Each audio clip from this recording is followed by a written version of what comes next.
ওয়ালাহুম ফিহা মানাফিউ ওয়া মাশারিব আফালা ইয়াশকুরুন। এই পৃথিবীতে আল্লাহ কত প্রাণী সৃষ্টি করেছেন, কত জীব।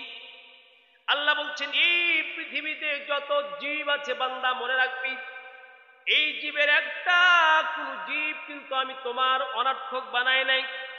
আল্লাহ বলেন ওয়ালাহুম ফিহা মানাফিউ ওয়া মাশারিব আফালা ইয়াশকুরুন।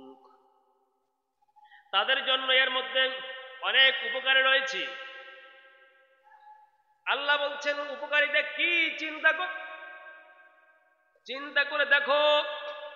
ওয়া মাশারিব, আর অনেক প্রাণীর মধ্যে আল্লাহ পাক রব্বুল আলামিন পান করার জন্য দুধ দান করেছেন। আফালা ইয়াশকুরুন। বান্দারে তাও কি একটু চিন্তা করবা না? আপনি দেখেন এই পৃথিবীর এত লক্ষ শত সহস্র প্রাণী আল্লাহ সৃষ্টি করেছেন, প্রাণী। এই প্রাণীগুলি একটু চিন্তা করে আপনি দেখুন, চীনের মাও সে তুং নামে একজন বড় বিজ্ঞানী ছিলেন। মাও সে তুং এর পরামর্শ অনুযায়ী চীন সরকার 1958 সালে তারা দেখলো গবেষণা করে, এই চীন দেশে এত চড়াই পাখি আমাদের দেশে আছে, বছরে প্রায় লক্ষ টন খাবার এরা খেয়ে ফেলে। অতএব এই প্রাণী, এই চড়াই পাখিকে আমরা শেষ করে দিব। চীন সরকার 1958 সালে চীন দেশে চড়াই পাখি নিধন কার্যকলাপ শুরু করলো। এক পর্যায়ে দেশের সব চড়াই পাখিকে শেষ করে দিল। ফলশ্রুতিতে দেখা তারা চিন্তা করলো, তারা এটা জানতোই না চড়াই পাখি আল্লাহ কি জন্য সৃষ্টি করেছেন। এই চড়াই পাখি যখন শেষ হয়ে গেল, কিছুদিন পর তারা দেখলো ক্ষেত খামার কৃষিকাজ একটা কোনো কাজই হয় না, সব পোকায় খেয়ে শেষ করে দিচ্ছে। কি আশ্চর্য ব্যাপার! তারা চিন্তা করলো এই ক্ষেত খামার জমির ফসল নষ্ট হয়ে যাচ্ছে কেন না। তো তারা এক পর্যায়ে একটা গবেষণা করে দেখলো যে চড়াই পাখি থাকার কারণে ধান ক্ষেত, গম ক্ষেত, পাট ক্ষেত এর মধ্যে শত সহস্র লক্ষ ধরনের আক্রমণকারী পোকা রয়েছে। এই পোকাগুলিকে চড়াই পাখি এসে খেয়ে নেয়। চড়াই পাখি নেই বলে ওই বিষাক্ত প্রাণীগুলিকে খেতে পারে না, খায় না। আর ওই বিষাক্ত প্রাণীগুলি আমাদের সব ধান ক্ষেত, পাট ক্ষেত সব কিছু শেষ করে দেয়। এরপর চীন সরকার দেখলো আরে এখন তো আমাদের দেশের অস্তিত্ব টিকে রাখাই মুশকিল। তখন তারা আবার বহির্বিশ্ব থেকে, বাহির দেশ থেকে দলে দলে চড়াই পাখি নিয়ে এসে তাদের চীনে তারা আমদানি করে আবার চড়াই পাখি চাষ শুরু করলো। ফলশ্রুতিতে দেখা গেল আবার ওই হিংস্র প্রাণীগুলিকে চড়াই পাখি খেয়ে ফেললো, আবার ধান গম ঠিক উৎপাদন। সুবহানাল্লাহ। অতএব এই মহাবিশ্বের কোন একটা জীব আমার আপনার অকল্যাণে হয়েছে এটা বলা যাবে না। আল্লাহ পাক বলছেন দেখো বান্দা, আজকে তোমরা টেকনোলজির যুগে পড়ে অনেক কিছু আবিষ্কার করেছ। তাকিয়ে দেখো ওই মরুভূমি, আরবের মরুভূমির প্রান্তরে যেখানে কোনো আবিষ্কার ছিল না, এক প্রান্ত থেকে আর এক প্রান্তে লক্ষ লক্ষ মেট্রিক টন খাবার মানুষের আদান প্রদান করতো, ব্যবসা করতো, বাণিজ্য করতো। ওই প্রাণীগুলিতে দেখো আল্লাহ পাক বলছেন কত প্রাণী রয়েছে। আমি রব্বুল আলামিন মালামাল বহনের জন্য, তোমাদের চলার জন্য আমি আল্লাহ রব্বুল আলামিন আজকালকের যানবাহনের মতো বানাই দিয়েছি। কত প্রাণীতে আমরা সর হয়ে যাই। আল্লাহ বলছেন ওয়াল্লাযী খালাকাল আযওয়াজা কুল্লাহা ওয়াজআলা লাকুম মিনাল ফুলকি ওয়াল আনআমি মা তারকাবুন। আল্লাহ বলছেন শোনো বান্দা, তোমাদের চলাচলের জন্য মাল সম্পদ, ভারী ভারী মিল ফ্যাক্টরির মাল বহন করার জন্য আমি আল্লাহ পাক নৌযান দিয়েছি, নৌকা দিয়েছি মহাসমুদ্রে চলার জন্য। আর আমি রব্বুল আলামিন তোমাদের মালামাল বহনের জন্য এক একটা উট দিয়েছি। উটকে বলা হয় মরুভূমির জাহাজ, মরুভূমির রকেট। এই মরুভূমির প্লেন জাহাজে করে, উটে করে কত মন টন কেটন খাবার তোমরা উটের পিঠে বহন করে এক রাষ্ট্র থেকে আর এক রাষ্ট্র নিয়ে যাও। আমি রব্বুল আলামিন দেখো মহিষের গাড়ি ছিল আমাদের বাংলাদেশের যেখানে আছে, যে জায়গাগুলি এখনো আছে বাংলাদেশে। আপনি নাটোরে যান চলন বিলে, এই নাটোরের চলন বিলে আপনি যাইবেন, নাটোরের চলন বিলে গিয়ে দেখবেন ওই জায়গাতে এখন আপনার বর্তমান যুগের ট্রলি ট্রাক নেমে ধান বহন করে নিয়ে আসতে পারে না কাদার কারণে। আল্লাহ বলেন আমি মহিষের গায়ে বেশ শক্তি দিয়া ওই চলন বিলের মতো এক একটা কাদাযুক্ত রাস্তা দিয়ে তোমার ধান বহনের জন্য আমি রব্বুল আলামিন তোমাদের জন্য মহিষকে শক্তির অধিকারী বানিয়ে দিয়েছি। সুবহানাল্লাহ।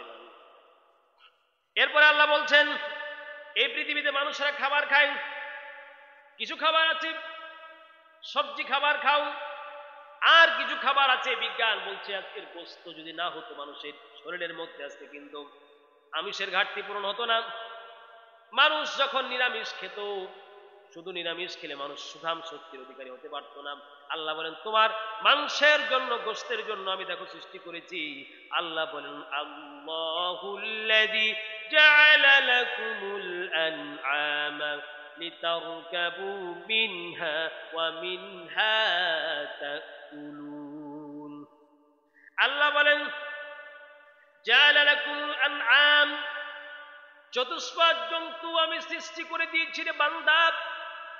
মিনহা লিতারকাবু মিনহা, কিছু চতুষ্পাদ জন্তুতে উঠে ঘোড়ায় মহিষে তোমরা সওয়ার হয়ে এক জায়গা থেকে আরেক জায়গা যাও।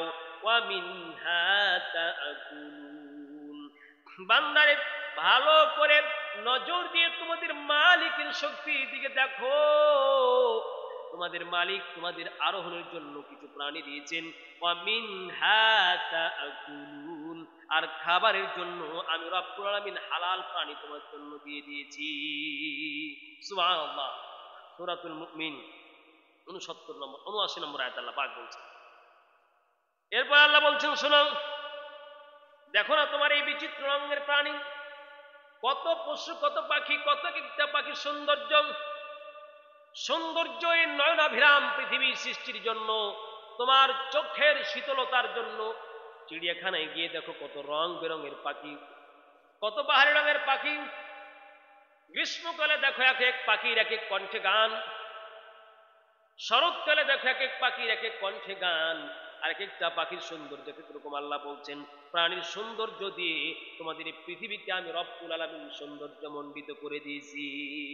আল্লাহ বলছেন ওয়ালাকুম ফিহা জামালুন হিনা তুরিহুন ওয়া হিনা তাসরাহুন। আল্লাহ পাক বলছেন বান্দা দেখো এমন কিছু প্রাণী সৃষ্টি করেছি যেগুলোর মধ্যে তোমাদের জন্য জামালুন সৌন্দর্য রয়েছে, যখন তার চরণভূমিতে চড়ে তখন সৌন্দর্য রয়েছে। আবার দেখো বান্দা অনেক প্রাণী রয়েছে যা হয়তো তোমরা আহার করো, দেখো বিকেল বেলা পড়ন্ত বিকেলে যখন মাঠে বিকেল বেলা যাও, দেখো এক পাশে দুম্বা চড়ে, এক পাশে লাল কালো সাদা রঙের ছাগল চড়ে, এক পাশে দেখো দুম্বা চড়ে, এক পাশে দেখো উট চড়ে, এক পাশে কালো কালো মহিষ চড়ে। এই যে নয়নাভিরাম দৃশ্য দেখে তোমার চোখ জুড়ানোর জন্য রব্বুল আলামিন এক এক রকম প্রাণী এই পৃথিবীর সৌন্দর্যের জন্য সৃষ্টি করেছি। দেখো যদি পাখপাখালি না থাকতো তাহলে পৃথিবী তার ভারসাম্য হারিয়ে ফেলতো। এটা অনেক লম্বা আলোচনা করা দরকার। দেখো তুমি ভাবছো গোখরা সাপ একটা হিংসাত্মক প্রাণী, আটলান্টিক মহাসাগরের কুমির, কচ্ছপ, শুশুক, এগুলো হিংস্র প্রাণী, মানুষকে পেলে খেয়ে ফেলায়। কিন্তু না রে বান্দা, তোমার এই ক্ষুদ্র কমন সেন্সে তো তুমি বুঝতে পারো না। দেখো আজ যদি তোমার বাংলাদেশে গোখরা বিষাক্ত সাপকে তুমি যদি শেষ করে দাও, মেরে ফেলে দাও, দেখবা কালকে তোমার দেশের ভারসাম্য রক্ষা করা যাবে না। কাক মনে করছে একটা কর্কশ প্রাণী, কোকিল কণ্ঠ, কণ্ঠের মতো সৌন্দর্য নাই, দেখতে কুচকুচে কালো, ব্ল্যাক স্ক্রো, কাক অনেক কালো মনে হয়। এই কাকের সৃষ্টি তুমি দেখো না, অনেক বিষাক্ত প্রাণী রয়েছে। ওই কাক যদি খেয়ে না ফেলতো পৃথিবীর জমিনে একটাও কোনোদিন খাদ্যদ্রব্য উৎপন্ন হতো না। আবার দেখো অনেক প্রাণী রয়েছে যেগুলো চামড়া দিয়ে আমি আল্লাহ পাক তোমাদের জন্য বাহারি রঙের আমি আল্লাহ পাক সুন্দর আকারে ঘরের আসবাবপত্র তৈরি, চলার জন্য মরুভূমিতে চলছো, দেখবেন আমাদের দেশেও যখন বাইদা আছে, বাইদারা চলাফেরা করে তখন তারা তিরপাল, ছামিয়ানা এই যে চামড়া দিয়ে বানানো, দেখো ঘরের মতো ছাউনির কাজ। কত প্রাণী আল্লাহ বলছেন তার চামড়া থেকে আমি রব্বুল আলামিন তার চামড়া থেকে তোমার জন্য তিরপাল, ছামিয়ানার ব্যবস্থা করেছি। আল্লাহ বলছেন ওয়াজআলা লাকুম মিন জুলুদিল আনআমি বুয়ুতান তাস্তাখিফুনাহা ইয়াওমা দুআনিকুম ওয়া ইয়াওমা ইকামাতিকুম। আল্লাহ পাক বলছেন এই প্রাণীগুলি কত আছে, চামড়া দিয়ে দেখো, শীত নিবারণ করার জন্য বহির্বিশ্বে গিয়ে দেখো, তোমার বাংলাদেশ থেকে চামড়া যায়, এই চামড়া দিয়ে দেখো শীত প্রধান দেশের মানুষেরা শীত থেকে বাঁচার জন্য, গ্রীষ্মের প্রচন্ড উত্তাপ্ত খরা থেকে বাঁচার জন্য পশু প্রাণীর চামড়া দিয়ে রব্বুল আলামিন মানুষকে এক এক ধরনের পোশাক বানার জন্য আল্লাহ বুদ্ধি দিয়েছেন রে বান্দা। এই জন্য সারা পৃথিবীটাই দেখবেন এক বিজ্ঞানের কারখানা, যেটা মানুষের ক্ষুদ্র জ্ঞান দিয়ে আপনি বুঝতে পারছেন না, কিন্তু এই বসুন্ধরা পৃথিবীর সব কিছু আপনার নানাবিধ কল্যাণের জন্য।